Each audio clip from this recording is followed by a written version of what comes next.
In Dungeons & Dragons 5th edition, the Ankheg is described as a large, monstrous insect with many legs and long antennae that can sense the most minute of sounds and tremors in the earth. Each of their legs ends in a massive barbed hook that's perfect for burrowing and catching their prey, and their heads are equipped with mandibles strong enough to cleave small trees and stones in half. They're known to burrow in tunnels deep within the earth, usually in desert or warm climates like the areas around Om, waiting just beneath the ground listening for tremors indicating that prey is above. They then burst from the ground and surprise their prey, grabbing them with their hooked limbs and mandibles before spraying them in acid and grinding them up into a mulch perfect for consumption. The Ankheg has an AC of 14 when standing and 11 while prone, with 39 HP and a speed of 30 feet or a burrow speed of 10. They have excellent strength and decent constitution, but not much else in the term of stats. They have dark vision and tremor sense for finding prey, and in combat they choose either a bite or acid spray attack. The bite deals 5 to 15 slashing and 1 to 6 acid, for a total of 6 to 21. And the acid spray deals 3 to 18 acid damage to players in a 30-foot line that fail a DC 13 dex save.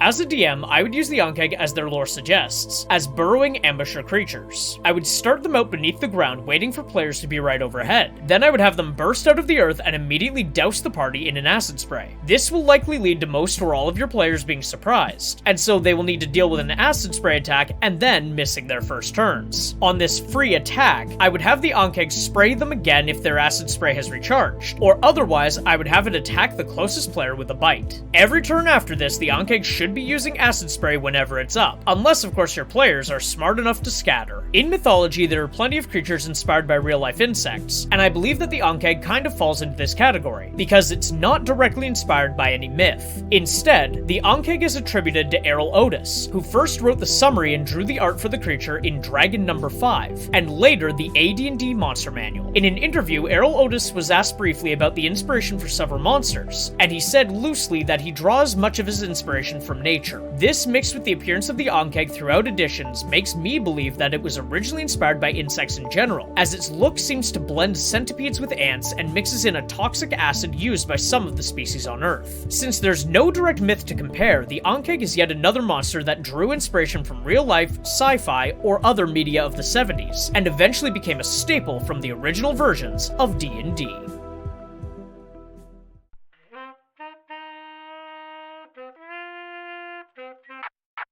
If you enjoyed that video, please leave a like and comment below, and consider subscribing to the channel. You can also join the Patreon for $1 a month to access videos days before they're posted here, as well as other exclusive stuff like short stories, videos, and more.